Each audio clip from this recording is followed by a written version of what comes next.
അച്ഛൻ എന്തുകൊണ്ടാണ് ഇത്രയും വളരെ നിശ്ചിതമായ രീതിയിൽ, ഒത്തുതീർപ്പില്ലാത്ത രീതിയിൽ സുവിശേഷവിഹിതമായി സംസാരിക്കണം? അപ്പം നിങ്ങൾ ഓർക്കും ഇത് നോൺ പ്രാക്ടിക്കൽ ആണല്ലോ എന്ന് ഓർക്കും. ഒരു ഏറ്റവും ഈസിയായിട്ട് പ്രാക്ടിക്കലായിട്ടുള്ള കാര്യങ്ങളാണ്. നിങ്ങളോട് ഞാൻ എന്താ പറഞ്ഞത്? എന്ത് ചെയ്യുമ്പോഴും അതിൻ്റെ വോളിയം ഓഫ് ലവ്, ദൈവത്തെ സ്നേഹിക്കുന്ന കാര്യത്തിന് ഫസ്റ്റ് റെഫറൻസ് വരണം. നിങ്ങൾ എന്ത് ചെയ്യുന്നു അതിൻ്റെ ഉദ്ദേശം നിങ്ങൾ ഉടമ്പടി വെച്ചിരിക്കുന്ന നിയോഗങ്ങൾ നിറവേറുക എന്നല്ല. അതിനെക്കുറിച്ച് നിങ്ങൾ ബോധറാകരുത്. അത് ഓൾറെഡി നമ്മൾ മാതാവിൻ്റെ മുമ്പിൽ ഏൽപ്പിച്ച് കഴിഞ്ഞു ഓൾറെഡി. ഇനി നമ്മുടെ സബ്ജക്റ്റ് അല്ലത്. നമ്മുടെ സബ്ജക്റ്റ് എന്ന് പറയണത് നമ്മളുടെ നിലവാരത്തിൽ നിന്ന് ദൈവസ്നേഹത്തിൻ്റെ ഉന്നതമായ സ്റ്റെപ്പുകളിലേക്ക് നമ്മൾ വളർന്നുകൊണ്ടേയിരിക്കണം. അത് വളർന്നുകൊണ്ടിരിക്കുമ്പോൾ ഇപ്പോൾ 13:5 വായിച്ച്, 1 Corinthians 13:5, 13:6, 13:7 വായിച്ചു. 1 Corinthians 13:5 മുതലുള്ള തിരുവചനങ്ങൾ. സ്നേഹം അനുചിതമായി പെരുമാറുന്നില്ല,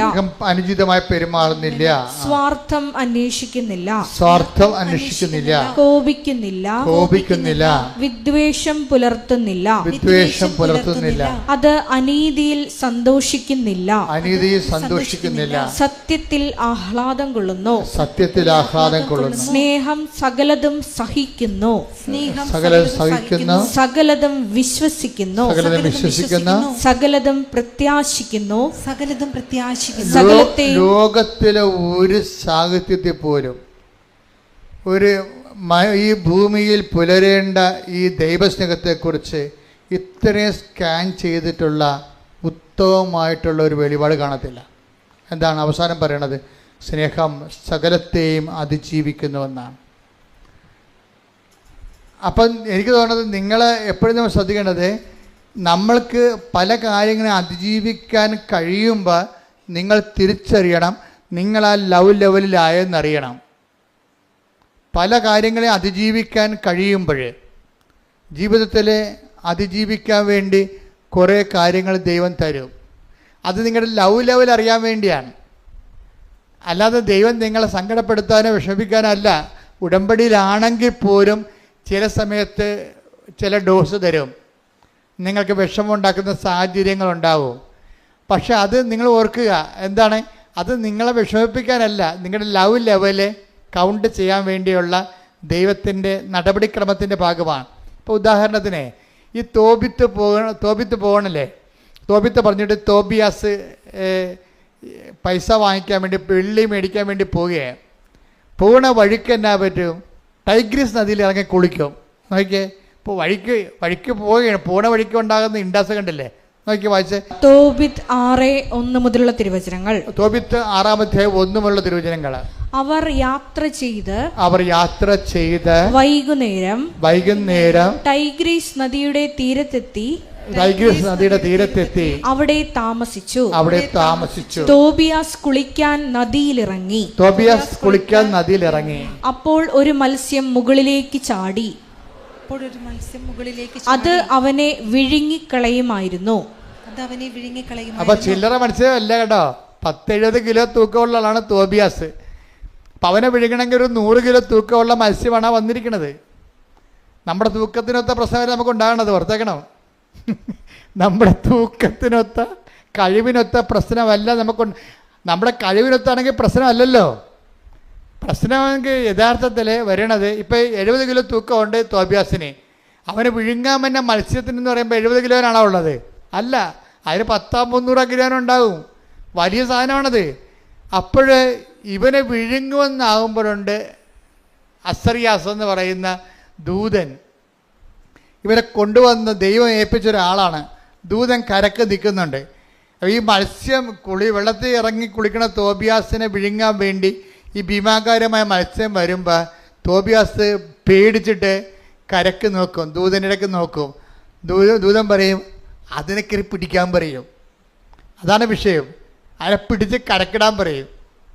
അപ്പോൾ അത് പറഞ്ഞപ്പോൾ തന്നെ ഈ മനുഷ്യന്, അത്രയും നേരം ഭയം കൊണ്ടിരുന്ന മനുഷ്യന് ഇതിനെ പിടിക്കാനുള്ള ആവേശവും ആരോഗ്യവും കിട്ടും. ഒരു പ്രശ്നം ഉടമ്പടിക്കാലത്ത് ഉണ്ടാകുമ്പോൾ ഓർക്കണം, അത് തരണം ചെയ്യാനുള്ള കഴിവ് ദൈവം നിന്നിൽ വളർത്തിയിരിക്കുന്നെന്ന് കൈയടിക്കട്ടെ, ശ്രദ്ധിക്കട്ടെ. ഹല്ലേലൂയ. ഹല്ലേലൂയ, ഹല്ലേലൂയ, ഹല്ലേലൂയ, ഹല്ലേലൂയ. യേശുവേ മഹത്വം, സ്തുതി. ആരാധന, ആരാധന. യേശുവേ നന്ദി, ഈ വലിയ യേശുവേ വചന സ്തുതി. വെളിപാടിന് യേശുവേ നന്ദി ആരാധന, പറയുന്നു. ആരാധന. ഹല്ലേലൂയ, ഹല്ലേലൂയ. ഹല്ലേലൂയ, യേശുവേ ആരാധന, എന്നെ ഹല്ലേലൂയ. തേടി നീ വന്നു, നിൻ സ്നേഹം പകരാ. എന്നെ തേടി നീ വന്നു, നിൻ സ്നേഹം പകരാ. കനിവിൻ കടലേ, എനിക്കെന്നും നീ അഭയം. കരുവിൻ കനിവിൻ കടലേ, എനിക്കെന്നും നീ അഭയം. എന്നെ തേടി എന്നെ തേടി നീ വന്നു, നിൻ സ്നേഹം പകരാ. എന്നെ തേടി നീ വന്നു, നിൻ സ്നേഹം പകരാ. കനിവിൻ കടലേ, നിറയൂ എൻ കരളിൽ.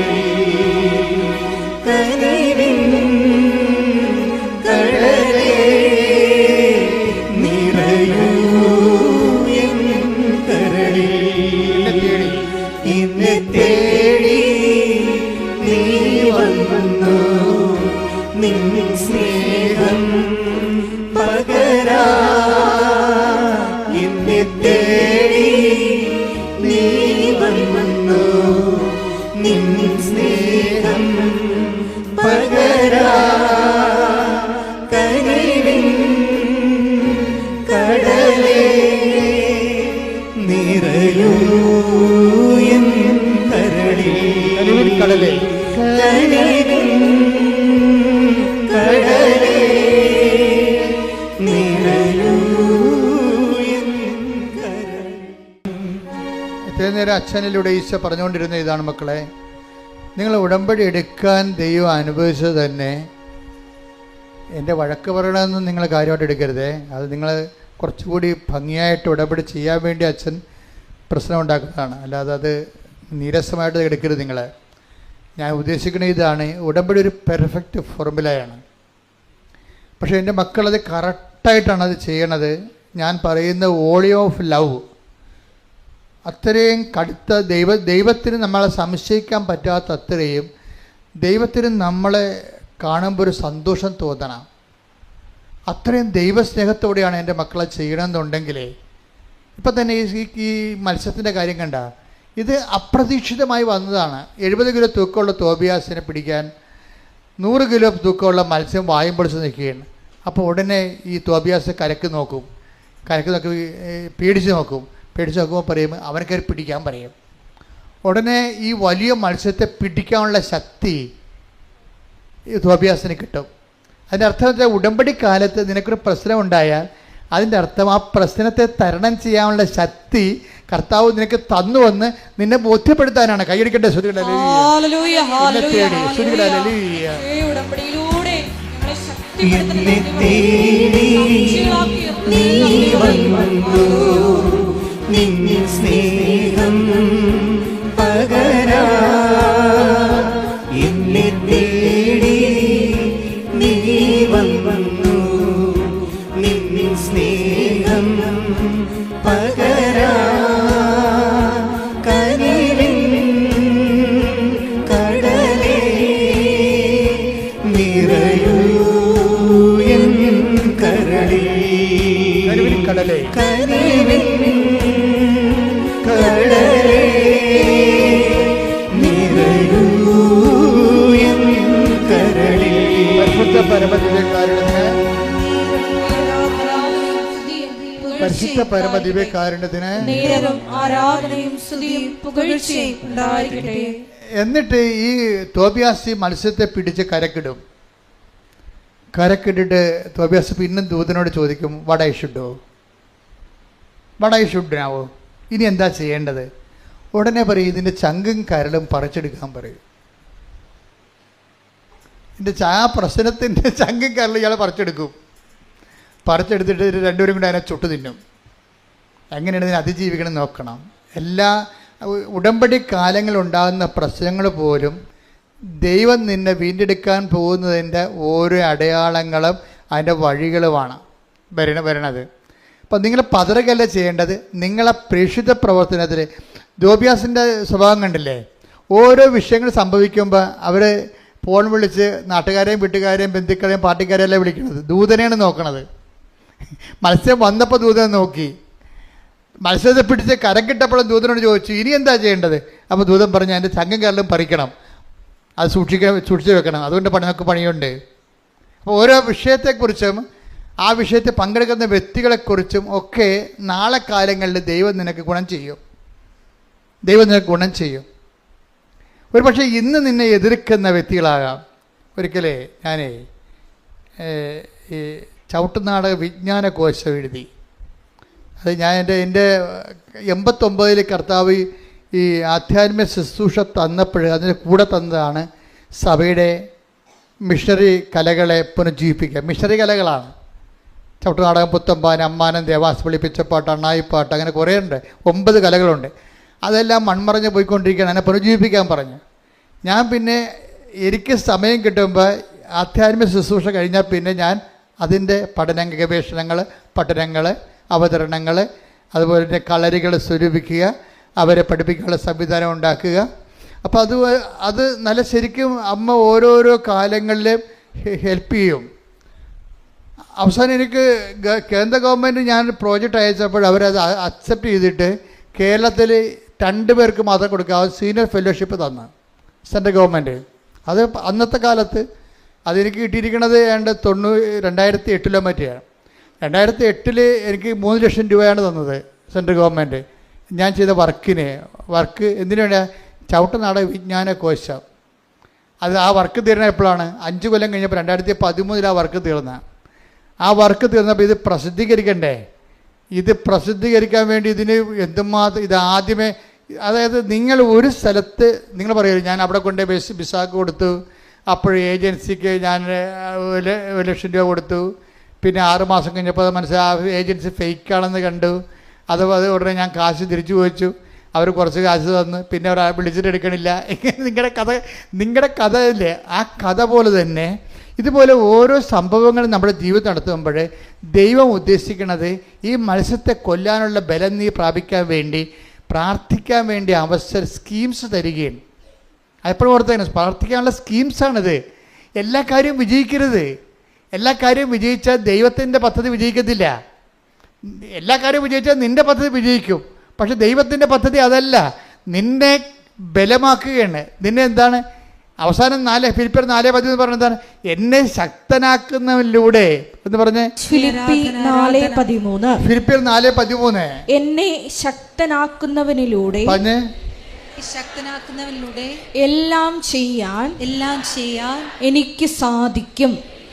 അപ്പോൾ ദൈവത്തിൻ്റെ ഉദ്ദേശം കുറച്ച് കാര്യം നമ്മൾ ചെയ്യാന്നുള്ളതല്ല. ഇപ്പം നമ്മൾ പാർട്ടിയെ ആശ്രയിച്ച് കഴിഞ്ഞാൽ ആ കുറച്ച് കാര്യങ്ങൾ നടക്കും അല്ലേ? അത് കുറച്ച് 5 കൊല്ലം കഴിയുമ്പോൾ അവിടെ ഭരണം മാറുകയും ചെയ്യും. അപ്പോൾ ഈ ലോകത്തിൻ്റെ ആൾക്കാർ ഇപ്പോൾ പൊന്ന്, പണം, അതുപോലെ തന്നെ ഓരോ സംഭവങ്ങളൊക്കെ നമ്മൾ ആശ്രയം വെക്കുമ്പോൾ എല്ലാം നമുക്ക് കിട്ടത്തില്ല. അതെപ്പോഴും അതുകൊണ്ട് ബൈബിൾ എപ്പോഴും കറക്റ്റ് സ്പോട്ടിൽ നമ്മൾ നയിക്കത്തുള്ളൂ. എന്താണ് ആ ഫിലിപ്പിയർ 4:13 എന്താ പറയണത്? എന്നെ ശക്തനാക്കുന്നതിലൂടെ എനിക്കെല്ലാം ചെയ്യാൻ പറഞ്ഞോളൂ, വായിച്ചോളൂ. സാധിക്കും. അതായത് ദൈവത്തിൽ ആശ്രയം വെച്ചാൽ മാത്രമേ നമുക്ക് എല്ലാം ചെയ്യാൻ പറ്റത്തുള്ളൂ, ഇല്ലേ? അല്ലെങ്കിൽ നമ്മൾ ഒരു പിന്നി മേടിക്കാൻ ഒരു കടയിൽ പോയി, അപ്പോൾ അവിടെ പിണ്ണാക്കില്ല, പിണ്ണാക്ക് മേടിക്കാൻ പാലം കയറി അപ്പുറത്തെ കടയിൽ പോയി, ഇങ്ങനെ പലയിടത്ത് നടക്കേണ്ടി വരും. അപ്പോൾ സൂപ്പർ മാർക്കറ്റിൽ കയറുകയാണെങ്കിൽ എല്ലാ സാധനവും അവിടെ ഉണ്ട്. ഇതുപോലെ നമ്മളെ ശക്തീകരിക്കുക എന്ന് പറയുന്ന പോലെ ദൈവത്തിൽ ആശ്രയിക്കുമ്പോൾ നമ്മുടെ ജീവിതത്തിൻ്റെ എല്ലാ മേഖലകളിലുമാണ് ദൈവത്തിൽ ആശ്രയിക്കേണ്ടതെന്നാണ് അർത്ഥം. അല്ലാതെ നിങ്ങൾക്ക് പറ്റുന്ന അബദ്ധം ചില കാര്യങ്ങൾക്ക് ദൈവത്തിൽ ആശ്രയിക്കും, ചില കാര്യങ്ങൾ നിങ്ങളുടെ ആങ്ങളെ വിളിച്ച് പറയും, അവിടെ സംഭവം തെണ്ടും. അതാണ് പ്രശ്നം. ആങ്ങളൊക്കെ കുറച്ച് ഗുണ്ടാപ്പണിയൊക്കെ ഉള്ളതാണ്, കുറച്ച് കഞ്ചാവ് ബിസിനസ്സൊക്കെ ഉള്ളതാണ്. അമ്മായിയമ്മയോടെ പോരുന്ന ചില അമ്മായിയമ്മമാരുടെ മേൽമക്കൾ പറഞ്ഞിട്ടില്ലേ, എൻ്റെ ആങ്ങളൊക്കെ നിങ്ങളെ കൊട്ടേഷൻ കൊടുക്കുന്നു പറഞ്ഞിട്ടില്ലേ. ഒരു ദിവസം പത്രത്തെ വന്നാണ്, അമ്മായിയമ്മ മരുമകൾക്ക് അടുക്കള പോര്. അപ്പം ജയിക്കാൻ വേണ്ടി അമ്മായിയമ്മ ഒതുക്കാൻ വേണ്ടി പറഞ്ഞാണ്, എൻ്റെ ആങ്ങള ആരാണെന്ന് അറിയാമല്ലോ, കൊട്ടേഷനാണ്, നിങ്ങളെ ഞാൻ കൊട്ടേഷൻ കൊടുക്കുമെന്ന് പറയും. ആരും നിങ്ങളുടെ മകനെ കൊടുക്കുമെന്ന് പറയും. ആര് അനിയനുണ്ടേ ഭർത്താവിന്, അവൾക്ക് അവൾ കൊടുക്കാൻ വേണ്ടിയല്ല, ജയിക്കാൻ വേണ്ടി പറഞ്ഞാൽ. പക്ഷേ ആധ്യാത്മിക ജയിക്കാൻ വേണ്ടി പോലും അങ്ങനെ ലോകത്തിൻ്റെ ശക്തികളെ നിങ്ങളുടെ അവലംബം വെക്കരുത്. എപ്പോഴും നമ്മൾ ശ്രദ്ധിക്കണം. ഉടമ്പടി എടുക്കുമ്പോൾ, ഉടമ്പടി എന്ന് പറഞ്ഞാൽ ഒരു എന്തെങ്കിലും കൊണ്ടുവന്ന് ഇവിടെ കെട്ടിത്താത്തുന്ന വിഷയമല്ല, ഒരു ജീവിത രീതിയാണ്. എന്നെ ശക്തനാക്കുന്നതിലൂടെ എന്ന് വെച്ച് കഴിഞ്ഞാൽ എല്ലാം ചെയ്യാൻ വേണ്ടി നമ്മളെ ശക്തനാക്കാൻ ദൈവം മാത്രമേ ഉള്ളൂ. കൈയടിച്ച് സ്തുതിക്കട്ടെ. ഹല്ലേലൂയ, ഹല്ലേലൂയ, ഹല്ലേലൂയ, ഹല്ലേലൂയ, ഹല്ലേലൂയ. മഹത്വം, മഹത്വം, ആരാധന, ആരാധന. ഹല്ലേലൂയ, ഹല്ലേലൂയ. അസാധ്യമായി എനിക്കൊന്നുമില്ല, എന്നെ ശക്തനാക്കുന്നവൻ മുഖാന്തിരം. അസാധ്യമായി എനിക്കൊന്നുമില്ല, എന്നെ ശക്തനാക്കുന്നവൻ മുഖാന്തിരം. ബുദ്ധിക്കതീതമായ അത്ഭുതങ്ങളാൽ എൻ്റെ ദൈവം എന്നെ നടത്തുന്നു. ബുദ്ധിക്കതീതമായ അത്ഭുതങ്ങളാൽ എൻ്റെ ദൈവം എന്നെ നടത്തുന്നു. സാധ്യമേ, എല്ലാം സാധ്യമേ, എൻ്റെ യേശു കൂടെയുള്ളതാ. സാധ്യമേ, എല്ലാം സാധ്യമേ, എൻ്റെ യേശു കൂടെയുള്ളതാ. പരിശുദ്ധ പരമദിവ്യകാരുണ്യത്തിന് ആരാധനയും സ്തുതിയും പുകഴ്ചയും ഉണ്ടായിരിക്കട്ടെ. അപ്പോൾ കാര്യം മനസ്സിലായില്ലേ? ഉടമ്പടി കാലത്ത് പ്രത്യേകിച്ച് ഉടമ്പടി ഒരു ജീവിത രീതിയാണ്. 90 ദിവസത്തേക്ക് വേണ്ടിയുള്ള എന്തെങ്കിലും ഒരു പ്രോഗ്രാമല്ല, ഒരു ഫങ്ഷനല്ല, അതൊരു ജീവിത രീതിയാണ്. അപ്പോൾ അതുകൊണ്ട് ഒരു നിലപാടുണ്ട്. ആരാണ് എന്നെ ശക്തനാക്കുന്ന? ആരാണ്? ദൈവം. അതുകൊണ്ടാണ് ഈശോ പറഞ്ഞത് ഞങ്ങളെ പ്രലോഭനത്തിൽ ഉൾപ്പെടുത്തരുതേ. അപ്പം എന്ന് വെച്ച് കഴിഞ്ഞാൽ ഇതുപോലെയുള്ള ഒരു കാര്യത്തിന് വേണ്ടി, ഇപ്പം നിങ്ങളുടെ മതിലൊരുത്തം മതിൽ പൊളിച്ചു. ഇപ്പം ഇന്നലെ ഇപ്പം ഈ സെലുവിൻ്റെ സാക്ഷ്യത്തിലുണ്ടേ, സെലുവിൻ്റെ വീട്ടിൽ എല്ലാ ദിവസവും ഓരോ പാമ്പ് മാറി മാറി കയറണം. ഒരു പാമ്പ് അണലി ഒരു ദിവസം വന്നാൽ അടുത്ത ദിവസം മുറുക്കം വരും, പിന്നെ ചേനത്തണ്ടം വരും, ശംഖുവരയും വരും. ഇങ്ങനെ ഓരോ പാമ്പ് വരികയാണ്. മൊത്തം ഇതിനെ കൈകാര്യം ചെയ്യാൻ ഇവർക്ക് പറ്റണില്ല. ഇത് കൈകാര്യം ചെയ്യാൻ വേണ്ടി വേറെ ആരെയും വിളിച്ചു വരുത്തിയ ഏക്കത്തില്ല ഈ സാധനം. കാര്യം കോംപ്രമൈസ് സ്റ്റോക്കിന് തയ്യാറല്ല ഈ മുറുക്കപ്പാമ്പൊക്കെ, ഒത്തുതീർപ്പിന് തയ്യാറല്ല. അവന്മാർ കയറി വേണമെങ്കിൽ നമ്മുടെ തലേൻ്റെ താഴെ ഇരിക്കും. അപ്പോൾ ഈ ലോകത്ത് കോംപ്രമൈസ് സ്റ്റോക്കിന് തയ്യാറല്ലാത്ത ഒത്തിരിയേറെ ജീവികളും ഈ ജീവിത വിഷയങ്ങളും ഉണ്ട്. അതുകൊണ്ടാണ് എന്നെ ശക്തനാക്കുന്നതിലൂടെ എല്ലാം ചെയ്യാൻ പറ്റത്തില്ല. മനുഷ്യന്മാരിൽ ആശ്രയിക്കുമ്പോഴും മരുന്നിൽ ആശ്രയിക്കുമ്പോഴും എല്ലാം ചെയ്യാൻ പറ്റത്തില്ല. കിഡ്നിയുടെ മരുന്ന് കഴിക്കുന്നതിന് കരൾ രോഗം ഉണ്ടെങ്കിൽ അതിന് വേറെ മരുന്ന് കഴിക്കേണ്ടി വരും. ആ മരുന്ന് എല്ലാം ചെയ്യാൻ പറ്റത്തില്ല. ഇതാണ് എൻ്റെ അത് വരുന്ന വിഷയം വരണത്. അപ്പം അതുകൊണ്ട് തന്നെ എല്ലാം ഈ ദൈവത്തിന് ഒരു ഓപ്ഷൻ നമുക്കില്ല. നിങ്ങൾ ഉടമ്പടിക്കാലം ശ്രദ്ധിക്കുമ്പോൾ തന്നെ ഓർക്കുക, ഞാൻ ഉടമ്പടിയിലാണ്, അതുകൊണ്ട് എനിക്ക് ഇന്ന കാര്യങ്ങൾ, നിലപാടുകൾ, ദൈവവിഹിതമായ നിലപാട് എടുത്തത്. ദൈവത്തിന് 1-ാം സ്ഥാനം കൊടുക്കണം നിലപാട് എടുക്കാൻ പറ്റത്തുള്ളൂ. ഇനി ദൈവത്തിന് 1-ാം സ്ഥാനം കൊടുക്കാൻ പറ്റാത്ത രീതിയിൽ മനുഷ്യന് 1-ാം സ്ഥാനം കൊടുക്കണമെന്ന് നിലപാട് എടുക്കേണ്ട സാഹചര്യങ്ങൾ ഉണ്ടാകും. അതിനാണ് പ്രലോഭനമെന്ന് പറയണത്. മനസ്സിലായില്ലേ? അതിന് കർത്താവ് എൻ്റെ മരുന്നെന്താ പറഞ്ഞിരിക്കണത്? അത് ബ്ലോക്ക് ചെയ്ത് പ്രാർത്ഥിക്കാൻ പറഞ്ഞിരിക്കുകയും. കാര്യം നിങ്ങൾ അങ്ങനെ വന്നാൽ നിങ്ങൾ വീണ് പോകും. അതുകൊണ്ട് ഇങ്ങനെ ദൈവത്തിനേക്കാൾ വലിയ ഒരു സംവിധാനത്തിൽ നമ്മൾ ആശ്രയിക്കുന്ന എന്ന്, ദൈവത്തെക്കാൾ വലിയ സംവിധാനമാണെന്ന് മിഥ്യാധാരണയിൽ നമ്മൾ മനുഷ്യന്മാരിൽ ആശ്രയിക്കാതിരിക്കാൻ വേണ്ടിയാണ് ദൈവം അങ്ങനെ പറഞ്ഞിരിക്കുന്നത്. അതുകൊണ്ട് എന്താണ്? പ്രലോഭനങ്ങളിൽ ഉൾപ്പെടുത്തരുത്. നമ്മളത് സെക്സായിട്ട് മനസ്സിലാക്കി. സെക്സ് അല്ല പ്രശ്നം. പക്ഷേ എന്താ പ്രശ്നം എന്താണെന്ന് വെച്ച് കഴിഞ്ഞാൽ, ദൈവത്തെക്കാൾ നിൻ്റെ കർത്താവ് ദൈവം ഞാനാകുന്നു എന്ന് പറഞ്ഞാൽ ആദ്യമേ അവിടെ നിന്നാണ് ഈ പ്രലോഭനം സ്റ്റാർട്ട് ചെയ്യണത്. ഞാനല്ലാതെ മറ്റൊരു ദൈവം നിനക്ക് ഉണ്ടാവരുത്. ദൈവത്തിൻ്റെ സ്ഥാനത്ത് നമ്മൾ സ്വർണം ചിലപ്പോൾ ദൈവമായിട്ട് വരും. ദൈവം ഇപ്പോൾ ഒരു സ്വർണം നമുക്ക് വാങ്ങിച്ചിട്ട് തരണില്ല അവർ.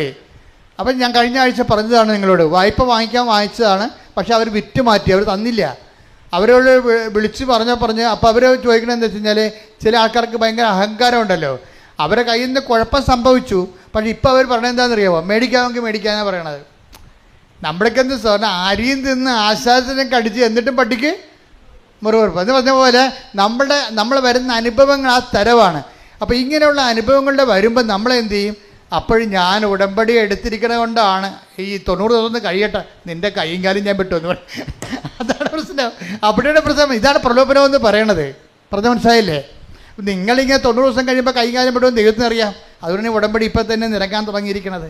നിങ്ങൾ ആരാണെന്നറിയാവില്ല, മനുഷ്യനിലുള്ളത് എന്താണെന്ന് അവനെ അറിയാവുന്ന. അതാണ് വിഷയം. 2:24 എടുത്തേ. ശ്രുതികട ഹല്ലേലൂയ. യോഹന്നാൻ ശ്രുതികട ഹല്ലേലൂയ.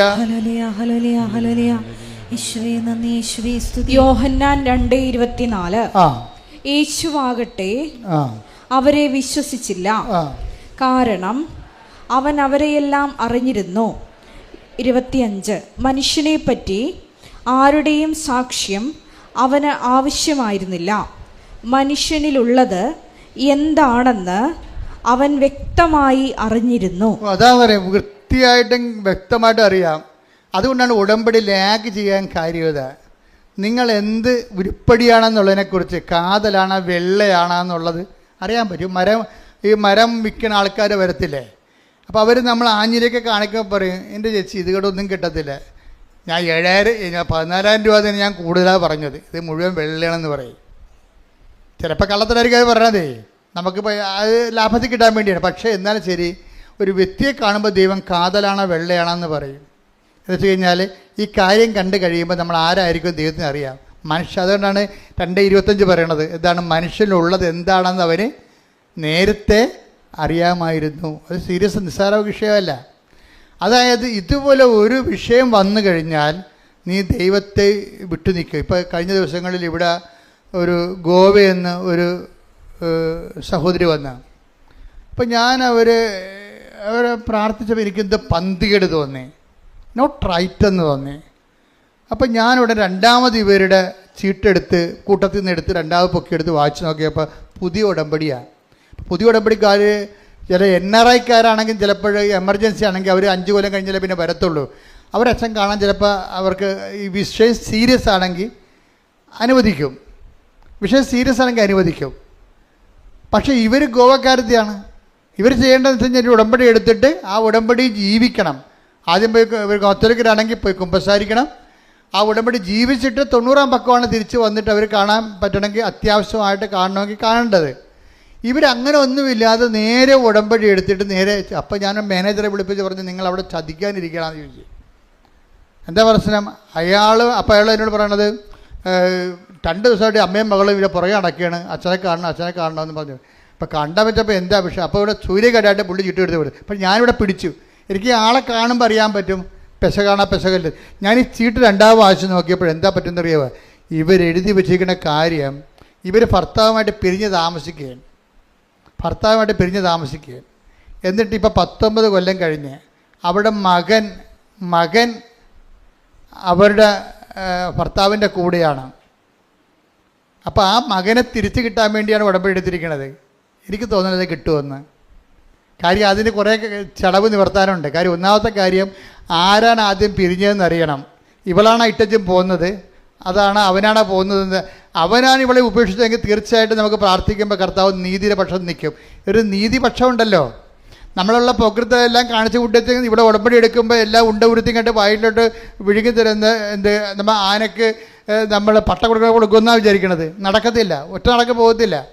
ഒന്നാമത്തെ എനിക്ക് അവരോട് സംസാരിക്കാൻ നല്ല തിരക്കായിപ്പോയി, അല്ലെങ്കിൽ ഞാൻ അവരോട് ശരിക്കും സംസാരിച്ചു തരാം. എന്താ കാര്യം വെച്ച് കഴിഞ്ഞാൽ ആ വിഷയം ആദ്യം ചെയ്യേണ്ടത് എന്താണ്? ആര് പറഞ്ഞിട്ടാണ് നീ കൂദാശ ബന്ധം പിരിഞ്ഞത്? നിന്നെ ഉപേക്ഷിച്ചതാണെങ്കിൽ ഓക്കെ, ദൈവത്തെ അറിയാൻ പാലാത്തവർ അങ്ങനെ പല കാര്യം ചെയ്യും.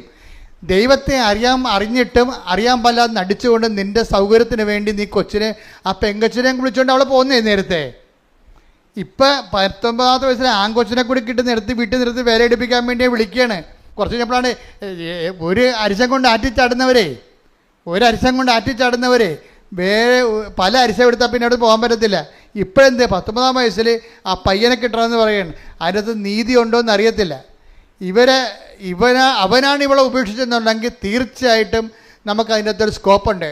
പക്ഷേ അല്ലെങ്കിൽ സ്കോപ്പില്ലെന്ന് വെച്ച് കഴിഞ്ഞാൽ ഇവർ ഏകപക്ഷീയമായിട്ട് ഇറങ്ങിപ്പോകുന്നതാണ്, കൊച്ചിനെയും വിളിച്ചുകൊണ്ട് പോകുന്നതാണെങ്കിൽ സ്കോപ്പില്ല അതിൻ്റെ അകത്ത്.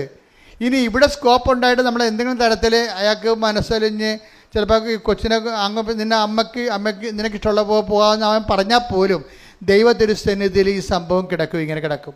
ദൈവത്തെപ്പോലും മാനിക്കാത്തവരാണ് ഞാൻ എപ്പോഴും നോക്കാറുണ്ട്, ഈ ഡൈവേഴ്സ് ചെയ്യുന്ന ആൾക്കാരിൽ ഒരു 50% ദൈവത്തെ മാനിക്കാത്തവരാണ്.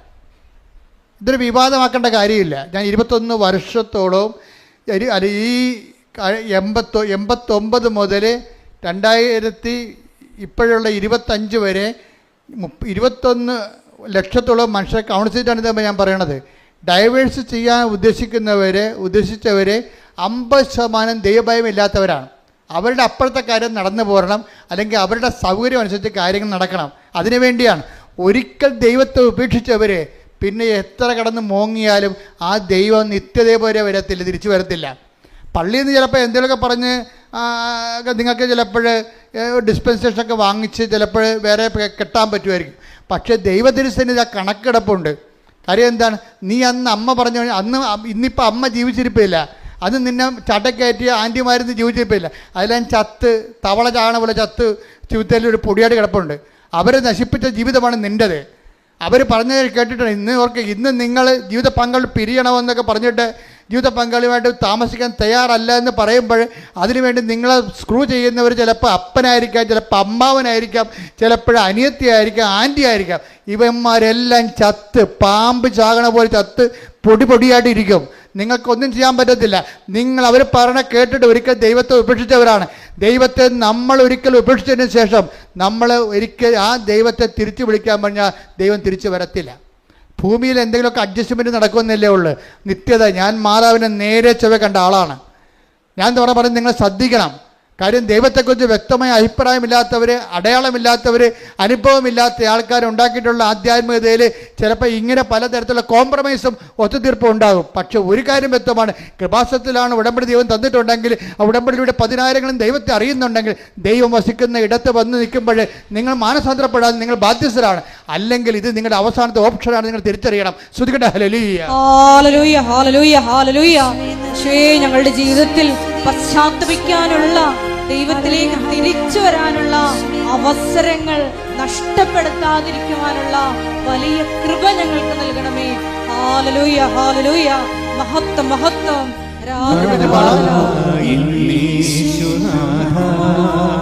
പാടുക.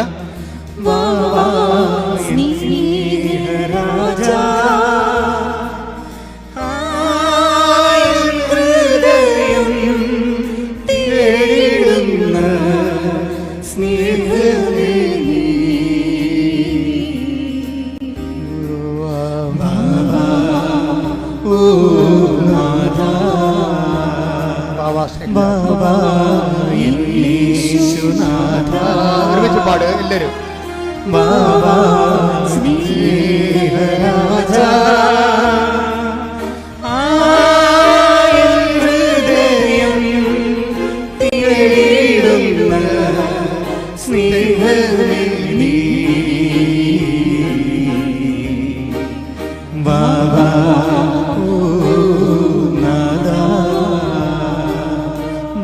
പരമദിവ്യകാരുണ്യത്തിന് നേരവും ആരാധനയും സ്തുതിയും പുകഴ്ചയും ഉണ്ടായിരിക്കട്ടെ. പരിശുദ്ധ പരമദിവ്യകാരുണ്യത്തിന് നേരവും ആരാധനയും സ്തുതിയും പുകഴ്ചയും ഉണ്ടായിരിക്കട്ടെ. പരിശുദ്ധ പരമദിവ്യകാരുണ്യത്തിന് നേരവും ആരാധനയും സ്തുതിയും പുകഴ്ചയും ഉണ്ടായിരിക്കട്ടെ. നമ്മൾ ചങ്കം കരളും എടുത്ത് സൂക്ഷിച്ച് അസ്രിയാസും തോബിയാസും കൂടി പിന്നെയും യാത്രയാകും. അപ്പോഴവരെ പോകുന്ന വഴിക്ക് രാത്രിയാകുമ്പോൾ റഗ്വേൽ എന്നും പറഞ്ഞ ഒരാളിൻ്റെ വീട്ടിൽ കയറും. റഗ്വേൽ ബന്ധമുള്ള ആളാണ്, ചർച്ചക്കാരാ. ഇപ്പം രാത്രിയായി, പോകേണ്ട സ്ഥലം ഇനിയും പോകാനുണ്ട്. പക്ഷേ രാത്രി ആയതുകൊണ്ട് യാത്ര നടക്കാത്തത് കൊണ്ട് ഇവർ മത്സ്യത്തിനെ ചുട്ടു തന്നിട്ട് ചങ്കം കരലും എടുത്തുകൊണ്ട് യാത്രയാകും. റഗ്വേലിൻ്റെ വീട്ടിൽ ചെല്ലുമ്പോഴാണ് വിഷയം. റഗ്വേലിൻ്റെ മകളാണ് സാറ. അവൾ ശരിക്കും പറഞ്ഞാൽ ദൈവം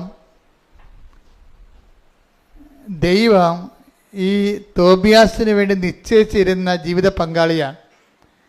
ദൈവഹിതപ്രകാരമല്ലാതെ അവൾ കല്യാണം കഴിച്ച് 7 ഭർത്താക്കന്മാർ മരിച്ചിരിക്കുന്നതാണ്.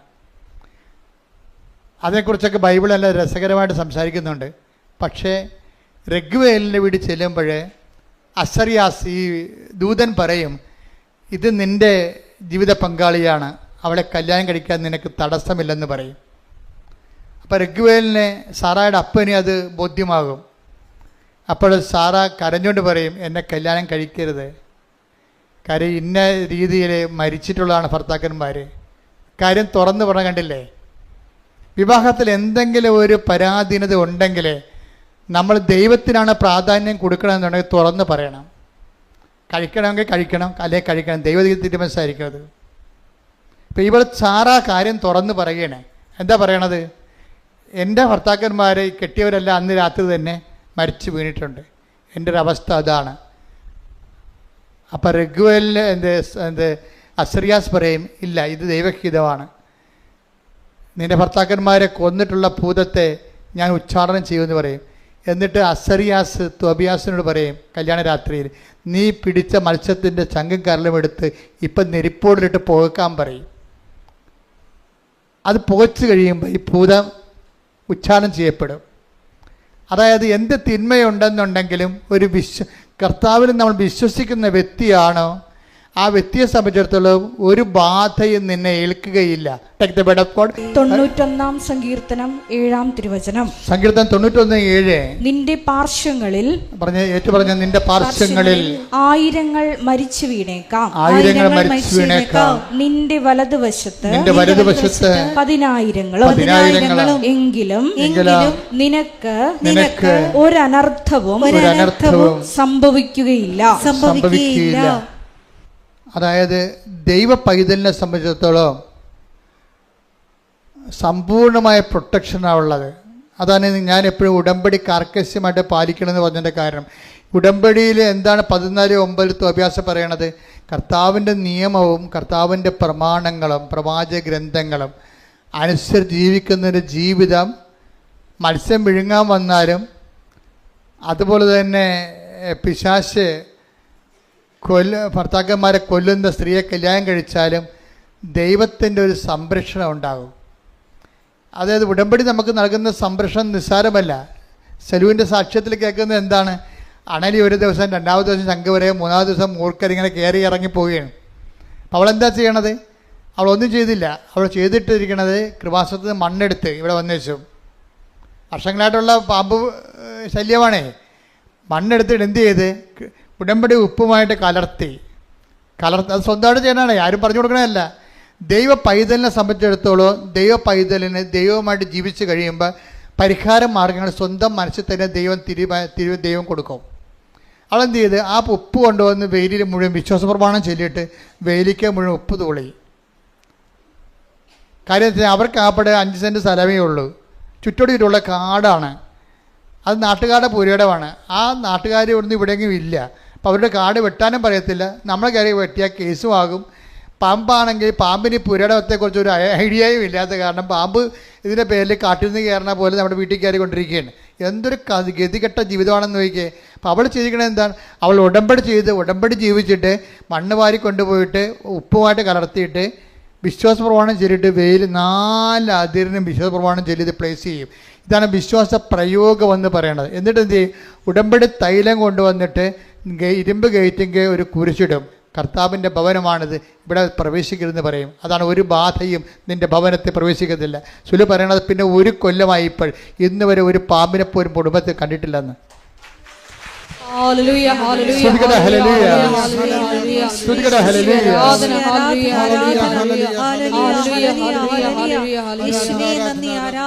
പരിശുദ്ധ പരമദിവ്യകാരുണ്യത്തിന് ആരാധനയും സ്തുതിയും പുകഴ്ചയും. അതായത് ഒരു വ്യക്തി വിശ്വാസത്തെ വളർന്നു കഴിയുമ്പോൾ ഇത്രയും നാൾ കൈകാര്യം ചെയ്യാൻ പാടില്ല വിഷയമൊക്കെ വെറുതെ പുഷ്പം പോലെ കൈകാര്യം ചെയ്യണം. അത് കാര്യം എന്താണ്? ഇവളിപ്പോൾ അതോറിറ്റിയായി, ഉടമ്പടിയുടെ ഒരു ഉടമസ്ഥതയായി. നമ്മൾ ഉണക്ക ഉടമ്പടിയെക്കുറിച്ചും അതുപോലെ തന്നെ ഫ്രഷ് ഉടമ്പടിയെക്കുറിച്ചൊക്കെ പറയുമ്പോഴും ഉടമ്പടിയുടെ ഒരു ഉടമസ്ഥൻ ഉടമ്പടിയുടെ ഒരു ഉടമസ്ഥ എന്ന് പറയുന്നത് ഒരു സ്റ്റാറ്റസാണ്, ശരിക്കും പറഞ്ഞാൽ ഒരു പദവിയാണ്. എന്താണ് നിൻ്റെ പദവി എന്ന് ചോദിച്ചാൽ ദൈവതിരുസേനെ പറയണം, ഞാൻ ഉടമ്പടിയുടെ ഉടമസ്ഥയാണെന്ന് പറയണം. എന്താ കാര്യം? ഉടമ്പടിയിലൂടെയാണ് ഞാൻ ജീവിക്കണത്. എൻ്റെ ജീവിതത്തെ ഞാൻ സ്നേഹിക്കുന്നതിന് വേണ്ടി ദൈവം തന്നിട്ടുള്ള തെറ്റാത്ത ദൈവികമായ സ്വർഗീയ പദ്ധതിയാണ് ഉടമ്പടി. അതനുസരിച്ചാണ് ഞാൻ എൻ്റെ ജീവിതം ക്രമീകരിക്കുന്നത്. എൻ്റെ നിലപാടുകൾ, എൻ്റെ സ്വഭാവങ്ങൾ, എൻ്റെ പെരുമാറ്റങ്ങൾ എല്ലാം ഉടമ്പടി പ്രകാരമാണ്. അങ്ങനെ ഉടമ്പടി പ്രകാരമായിട്ട് തന്നെയാണ് നീ ജീവിക്കണമെന്നുണ്ടെങ്കിൽ നീ ആരായി മാറും? ഉടമ്പടിയുടെ ഉടമസ്ഥൻ അല്ലെങ്കിൽ ഉടമസ്ഥ. പ്രാർത്ഥിക്കുക, കർത്താവായ ദൈവമേ, കർത്താവായ ദൈവമേ, ഉടമ്പടി എടുക്കുന്ന ഞങ്ങള് ഉടമ്പടി ജീവിതത്തിന്റെ ഉടമസ്ഥരാകാൻ അഭിഷേകം ചെയ്യണമേ. ശ്രദ്ധിക്കട്ടെ. ഹല്ലേലൂയ, ഹല്ലേലൂയ, ഹല്ലേലൂയ. ഹല്ലേലൂയ, ഹല്ലേലൂയ. ദൈവത്തിന്റെ മഹത്വം കാണാം, പ്രാർത്ഥിക്കുമ്പോൾ ദൈവത്തിന്റെ പ്രവൃത്തി കാണാം, ആരാധിച്ചാൽ ദൈവത്തിന്റെ വിടുതൽ കാണാം, ആശ്രയിച്ചാൽ ദൈവത്തിന്റെ കരുതൽ കാണാം, വിശ്വസിച്ചാൽ ദൈവത്തിന്റെ മഹത്വം കാണാം, പ്രാർത്ഥിക്കുമ്പോൾ ദൈവത്തിന്റെ പ്രവൃത്തി കാണാം, ആരാധിച്ചാൽ ദൈവത്തിന്റെ വിടുതൽ കാണാം, ആശ്രയിച്ചാൽ ദൈവത്തിന്റെ കരുതൽ കാണാം.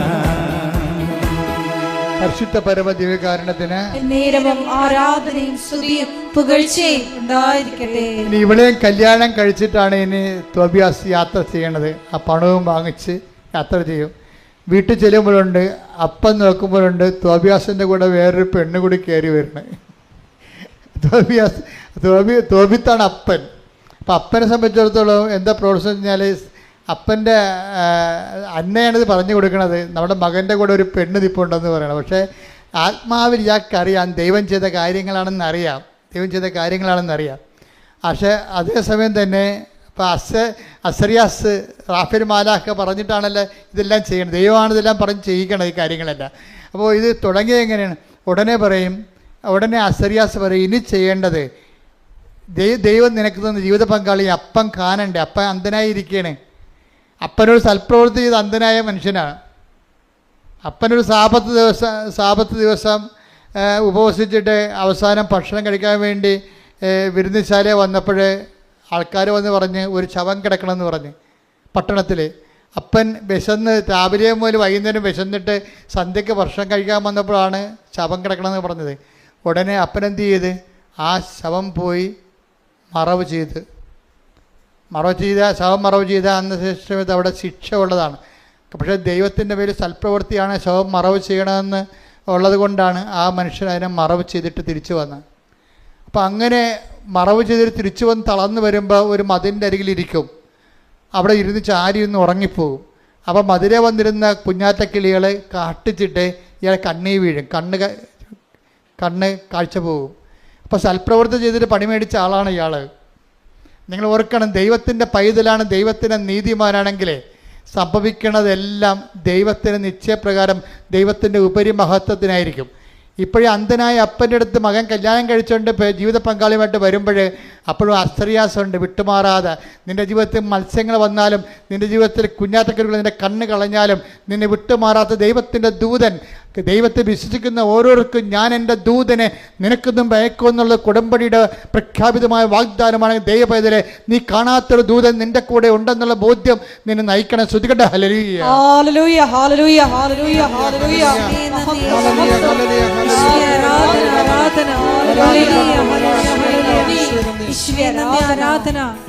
ദൈവത്താൽ അസാധ്യമായതൊന്നുമില്ലല്ലോ, കർത്താവിനു കഴിയാത്ത കാര്യമില്ലല്ലോ.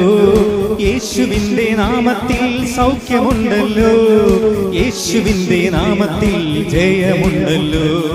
വിശ്വസിച്ചാൽ ദൈവത്തിൻ്റെ മഹത്വം കാണാം, പ്രാർത്ഥിക്കുമ്പോൾ ദൈവത്തിൻ്റെ പ്രവൃത്തി കാണാം, ആരാധിച്ചാൽ ദൈവത്തിൻ്റെ വിടുതൽ കാണാം, ആശ്രയിച്ചാൽ ദൈവത്തിൻ്റെ കരുതൽ കാണാം, വിശ്വസിച്ചാൽ ദൈവത്തിൻ്റെ മഹത്വം കാണാം, പ്രാർത്ഥിക്കുമ്പോൾ ദൈവത്തിൻ്റെ പ്രവൃത്തി കാണാം, ആരാധിച്ചാൽ ദൈവത്തിൻ്റെ വിടുതൽ കാണാം, ആശ്രയിച്ചാൽ ദൈവത്തിൻ്റെ കരുതൽ കാണാം. പരിശുദ്ധ പരമദിവ്യകാരുണ്യത്തിന് നേരവും ആരാധനയും സ്തുതിയും പുകഴ്ചയും ഉണ്ടായിരിക്കട്ടെ. ഒരു കൈ നെഞ്ചത്ത് വെച്ച് പ്രാർത്ഥിക്കുക. കർത്താവായ ദൈവമേ, കർത്താവായ ദൈവമേ, ആധ്യാത്മിക ജീവിതത്തിന്റെ ആധ്യാത്മിക ജീവിതത്തിന്റെ അകവും പുറവും എന്നെ കാണിച്ചു തരുന്ന ദൈവവചന വെളിപാടുകളെ ഓർത്തുകൊണ്ട് ഞാൻ നന്ദി പറയുന്നു. എന്റെ കർത്താവേ, എന്റെ ജീവിതത്തിലെ സംഭവിക്കുന്നതെല്ലാം അറിഞ്ഞുകൊണ്ടാണെന്ന് എന്റെ ഉയർച്ചയ്ക്കായി ക്രമീകരിക്കുവാൻ അങ്ങേക്ക് പദ്ധതിയുണ്ടെന്ന് അറിഞ്ഞുകൊണ്ട് കർക്കശമായ വിശ്വാസ ജീവിതത്തിൽ നയിക്കുവാൻ എന്നെ സഹായിക്കണമേ.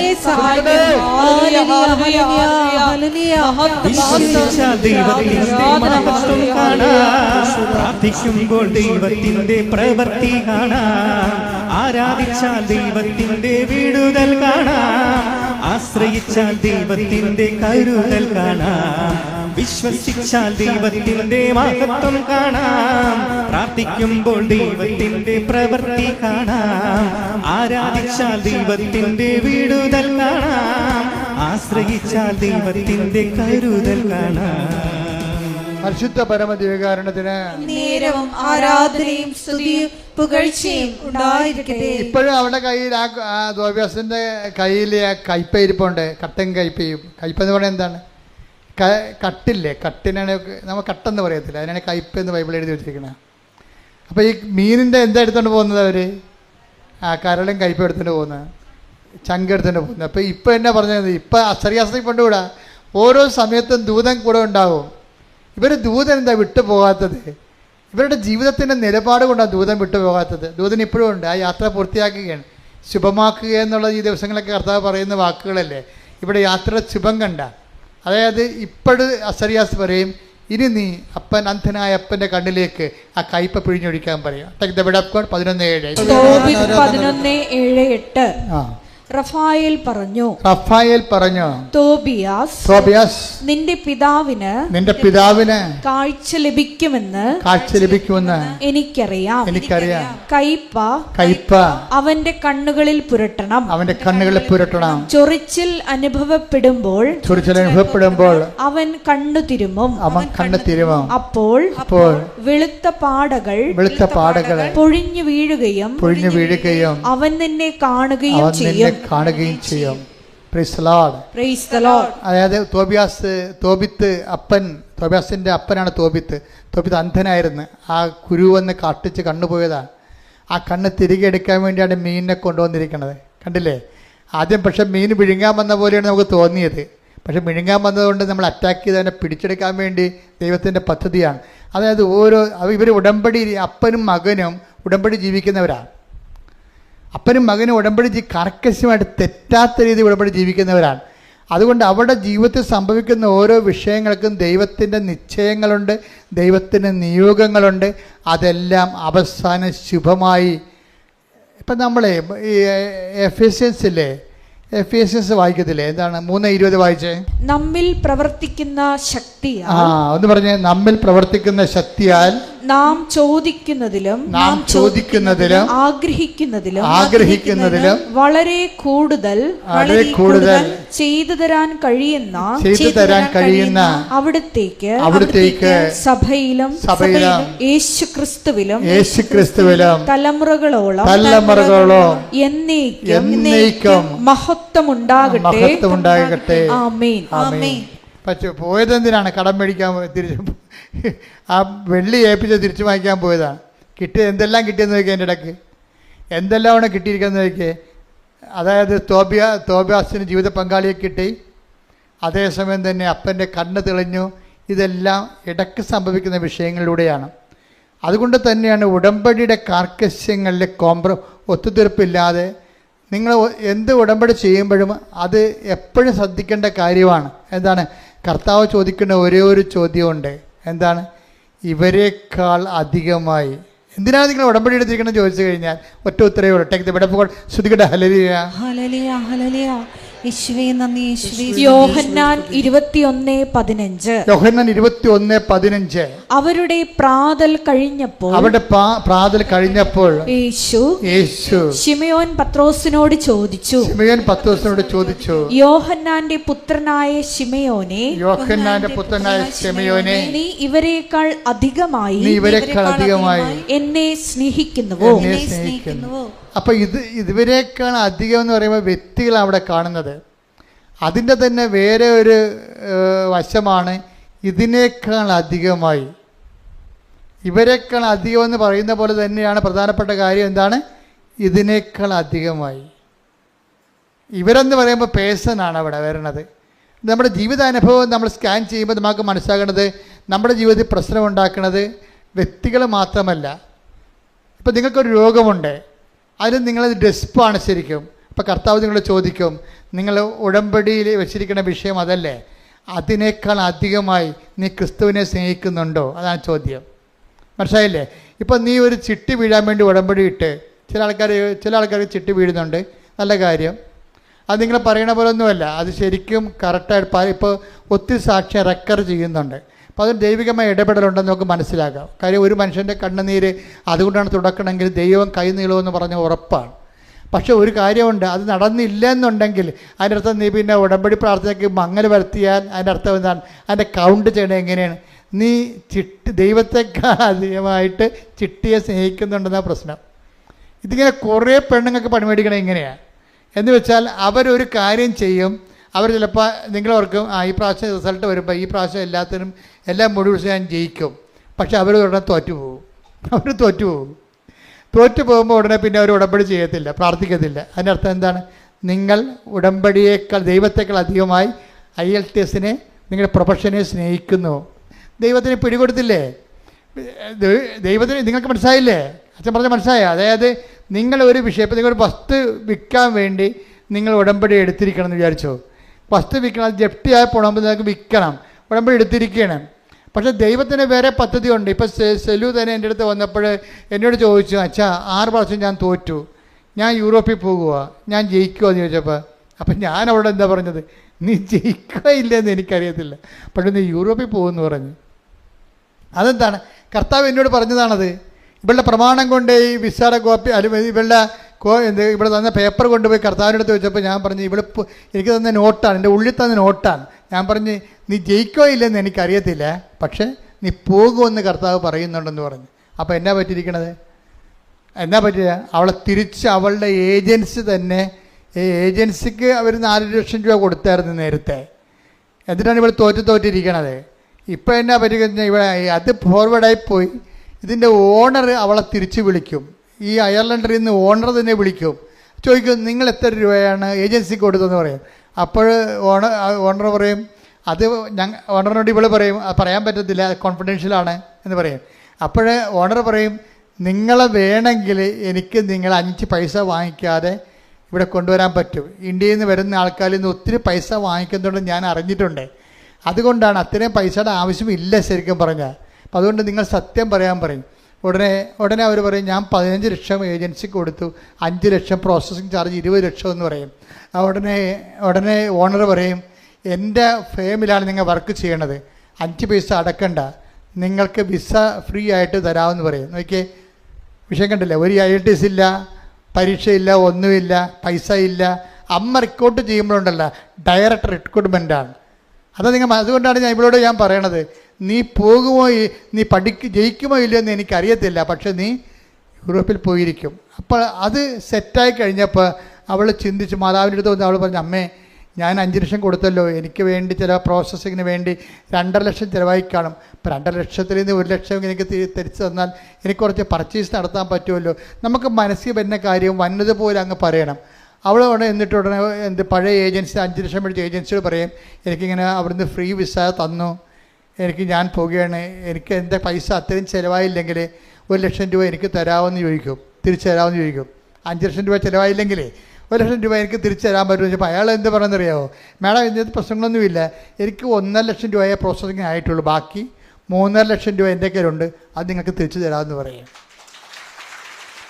അത് മദർ ഇടപെട്ടുമ്പോൾ വിഷയമെല്ലാം മാറും.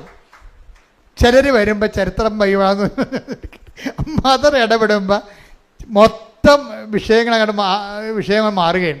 അതുകൊണ്ടാണ് ഞാൻ നിങ്ങളോട് പറഞ്ഞത്, നിങ്ങൾ ഇങ്ങനെ ചതഞ്ഞും നനഞ്ഞ് ഉണങ്ങി നിൽക്കരുത്. നിങ്ങൾ കൃത്യമായിട്ട് ഉടമ്പടി ഒരു ജീവിത രീതിയായിട്ട് എടുത്തിട്ട് ദൈവത്തിനൊന്ന് ബോധ്യപ്പെടുത്തണം. എന്താ കാര്യം? ഞാൻ സത്യസന്ധമായിട്ടാണ് ഉടമ്പടി ജീവിക്കണത്. ഈ 90 ദിവസത്തേക്ക് വേണ്ടിയുള്ള അഭ്യാസമൊന്നുമല്ല, എൻ്റെ ജീവിതകാലം മുഴുവൻ ഞാൻ ഇങ്ങനെ ജീവിക്കാൻ ആഗ്രഹിക്കുന്നു എന്ന് പറഞ്ഞാൽ അന്ന് മുതൽ ഈ വിഷയം ക്ലിയർ ആകും. എന്താ കാര്യം വെച്ച് കഴിഞ്ഞാൽ ഇത് ഒരു ജീവിത രീതിയാണ്. ഇത് അങ്ങനെ ജീവിത രീതിക്ക് വെല്ലുവിളിയുള്ളവരെ സംബന്ധിച്ചിടത്തോളം അവരുടെ കാര്യം. പക്ഷേ പറ്റുന്നവരെല്ലാവരും, കാര്യം ഇതിനേക്കാൾ മെച്ചമായ ഒരു ക്രിസ്ത്യൻ ലൈഫ് സാധാരണ മനുഷ്യൻ സാധ്യമാണെന്ന് ചോദിച്ചു കഴിഞ്ഞാൽ എനിക്ക് ഇന്ന് വരെ പരിചയമില്ലെന്ന് മാത്രമേ എനിക്ക് ഉത്തരവായിട്ട് പറയാൻ പറ്റത്തുള്ളൂ. എന്താ കാര്യം? ഇത് അത്ര കണ്ട് മഹത്തരമായ ശ്രേഷ്ഠമായ ജീവിതമാണ്. ഇത് നിന്നെ ദൈവം തന്നെ ഈ വിളിയിലോട്ട് നിന്നെ വിളിച്ചിരിക്കുകയാണ്. ദൈവം തന്നെ നിന്നെ വിളിച്ചിരിക്കുകയാണ്. കാര്യം എന്താണ്? നീ ഇതിനുള്ള സാധ്യതയുള്ള ജന്മമായിട്ട് ദൈവത്തിന് തോന്നിയിട്ടുണ്ട്. അതുകൊണ്ട് ദൈവത്തിന് നിന്നെ അർപ്പിച്ച വിശ്വാസം നീ കളങ്കപ്പെടുത്താതെ നീ പറ്റുന്നത്രയും ദൈവത്തോട് ഒപ്പിച്ച് സുവിശേഷ സാക്ഷിയായി ജീവിക്കാൻ വേണ്ടി ഇടിമുഴക്കം പോലെ സ്തുതിക്കട്ടെ. ഹല്ലേലൂയ, ഹല്ലേലൂയ, ഹല്ലേലൂയ, ഹല്ലേലൂയ, ഹല്ലേലൂയ. മഹത്വം, മഹത്വം, സ്തുതി, ആരാധന,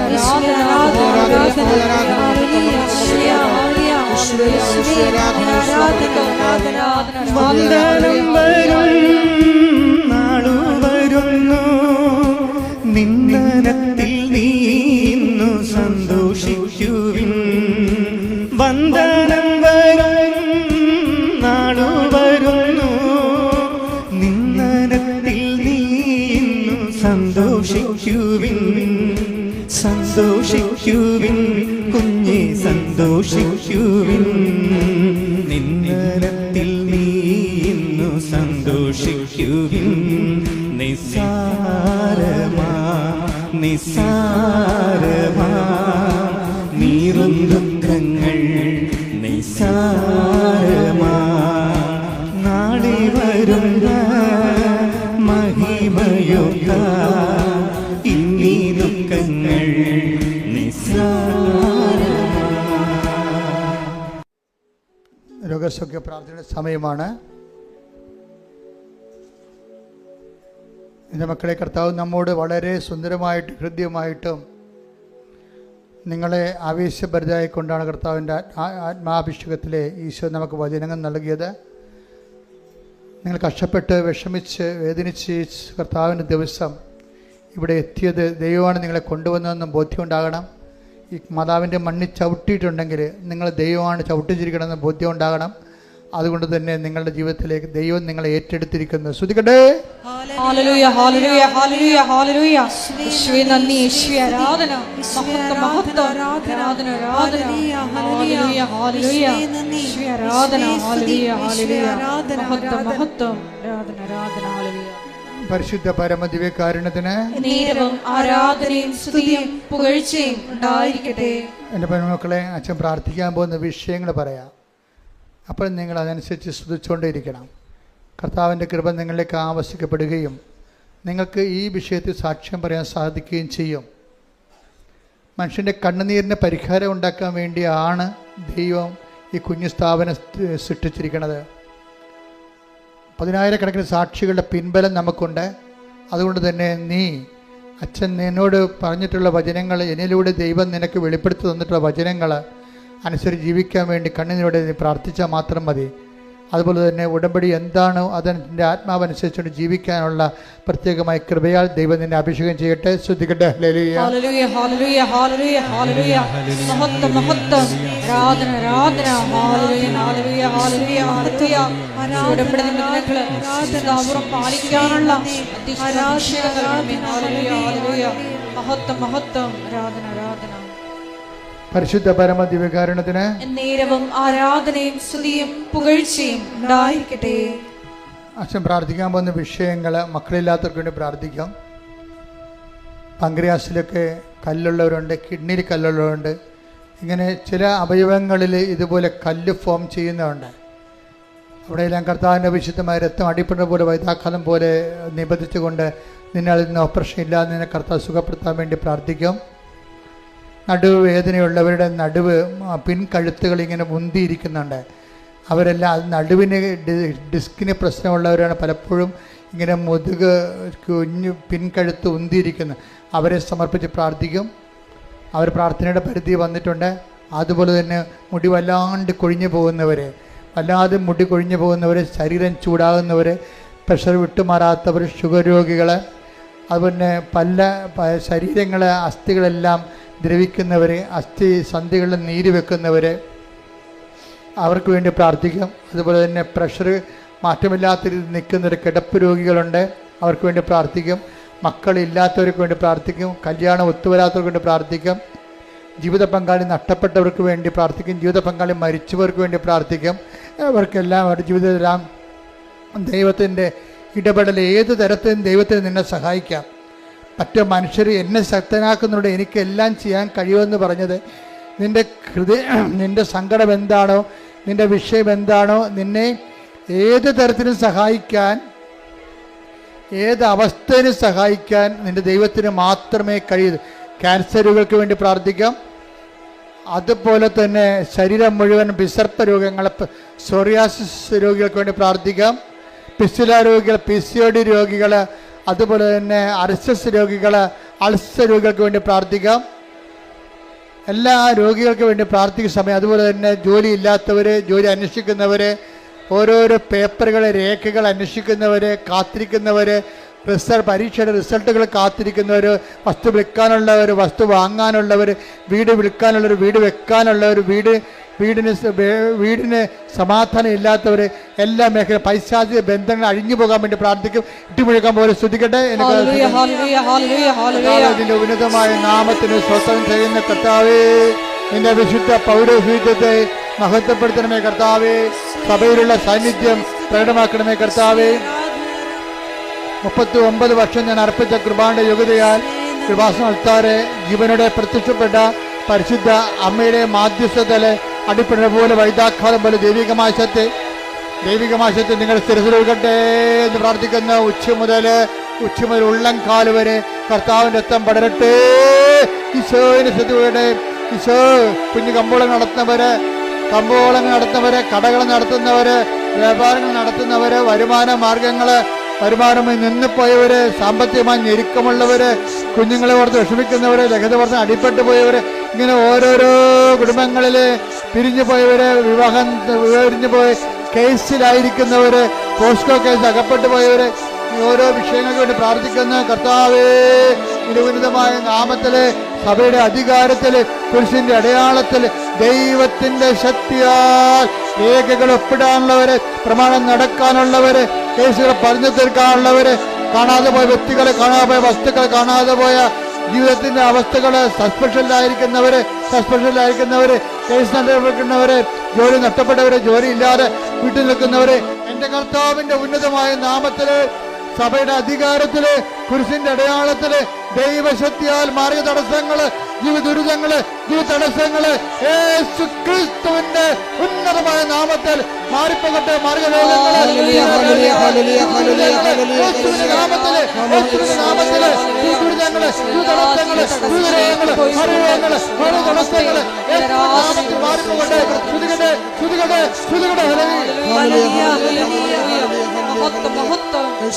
ആരാധന ദൈവപിതാവേ, നന്ദി ദൈവപിതാവേ, മഹത്വം ദൈവപിതാവേ, ആരാധന. നീ വന്നു ശാന്തികൂ, നീ വന്നു സൗഖ്യമേകൂ, നീ വന്നു ജീവനേകൂ, ഞങ്ങളിൽ വാസമാകൂ. ഒരുമിച്ച് പാടുക എല്ലാവരും. നീ വന്നു ശാന്തികൂ, നീ വന്നു സൗഖ്യമേകൂ, നീ വന്നു ജീവനേകൂ, ഞങ്ങളിൽ വാസമാകൂ. മൗനമായി പ്രാർത്ഥിക്കട്ടെ. മുട്ട നിൽക്കുക, കൈകൾ കൂപ്പി കർത്താവിനെ നോക്കിക്കൊണ്ട് മൗനമായി പ്രാർത്ഥിക്കട്ടെ. അഭിഷേകത്തിൻ്റെ വലിയ സ്വർഗീയ നിമിഷങ്ങളിൽ നമ്മളായിരിക്കുന്ന ജോലിയില്ലാത്തവർക്ക് വേണ്ടി പ്രാർത്ഥിക്കട്ടെ. കടകമ്പോളങ്ങൾ, ചെറിയ വ്യാപാരങ്ങൾ, വ്യവസായങ്ങൾ, വരുമാന മാർഗം നഷ്ടപ്പെട്ടവരുണ്ട്, വരുമാന മാർഗം കെട്ടുപോയവരുണ്ട്. അവർക്ക് വേണ്ടി അച്ഛൻ പ്രാർത്ഥിച്ചുകൊണ്ടിരിക്കുന്ന സമയമാണ്.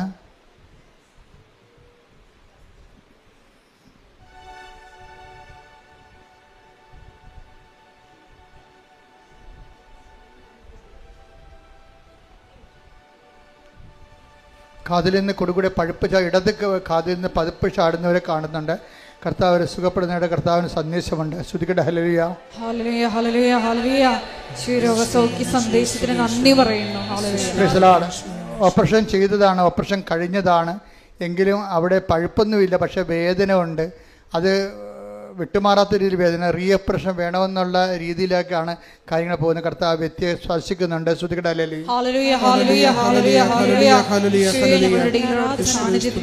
ശത്രുത കനപ്പിച്ച് ഇപ്പോഴും കൊണ്ട് നടക്കുന്നുണ്ട്. ശത്രുത കനപ്പിച്ച് കൊണ്ടുനടക്കുന്നുണ്ട്. അവർ ഏണിയും കളി പോലെയാണ്. 99 ചെന്നിട്ട് നേരെ വിഴുങ്ങി പാമ്പ് 2 കൊണ്ട് മഞ്ചരിക്കുകയാണ്. കൃപയുടെ ജീവിതം 0-2 കിടക്കുകയാണ്. അതുകൊണ്ട് തന്നെ ജീവിതം മാറാതെ ഒരു മാർഗ്ഗവുമില്ല. ക്ഷമയുടെയും ദയയുടെയും നന്മയുടെയും വിശ്വസ്തയുടെയും ആത്മസംയമനത്തിൻ്റെയും സർവ്വപരി സുവിശേഷത്തിൻ്റെ ശക്തമായ വരങ്ങളാൽ അഭിഷേകം ചെയ്യാൻ വേണ്ടി ഇടിമുഴക്കം പോലെ സ്തുതിക്കട്ടെ.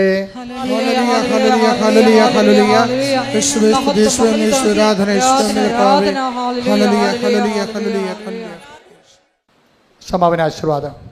ഒരിക്കൽ കൂടി മരിയൻ ഉടമ്പടിയിൽ സമർപ്പിച്ചിരിക്കുന്ന എല്ലാ വിഷയങ്ങളും ദേവമാതാവിൻ്റെ മധ്യസ്ഥയിൽ ദിവ്യകാരുണ്യ സന്നിധിയിൽ നമുക്ക് സമർപ്പിച്ച് പ്രാർത്ഥിക്കാം. എഫേസ്യൻസ് 3:20 തിരുവചനത്തിലൂടെ നമുക്ക് പ്രാർത്ഥിക്കാം. നമ്മിൽ പ്രവർത്തിക്കുന്ന ശക്തിയാൽ നാം ചോദിക്കുന്നതിലും ആഗ്രഹിക്കുന്നതിലും കൂടുതൽ ചെയ്തു തരാൻ കഴിയുന്ന അവിടത്തേക്ക് സഭയിൽ എന്നേക്കും മഹത്വമുണ്ടായിരിക്കട്ടെ.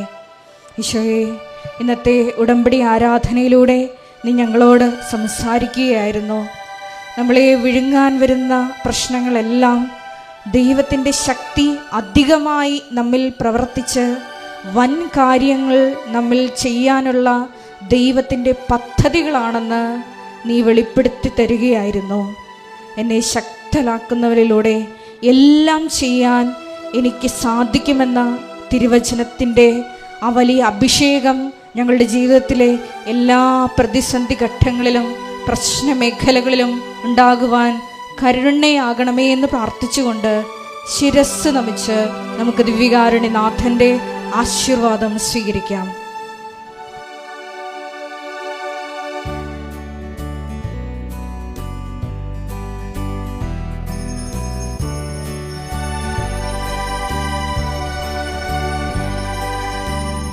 വന്നു ശാന്തിയേകൂ,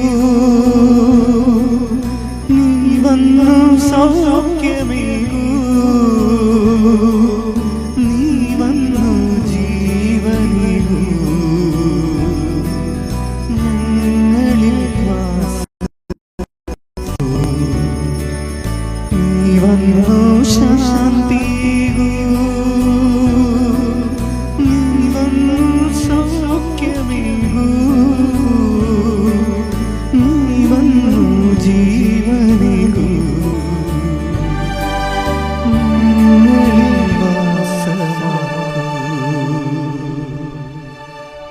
പരിശുദ്ധ പരമ ദിവ്യകാരുണ്യത്തിന്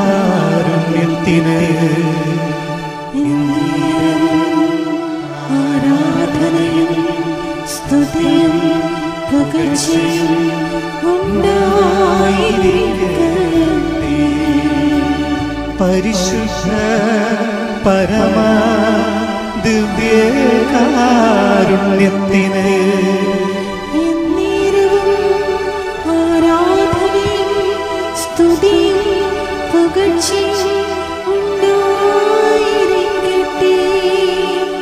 പരിശുദ്ധ പരമ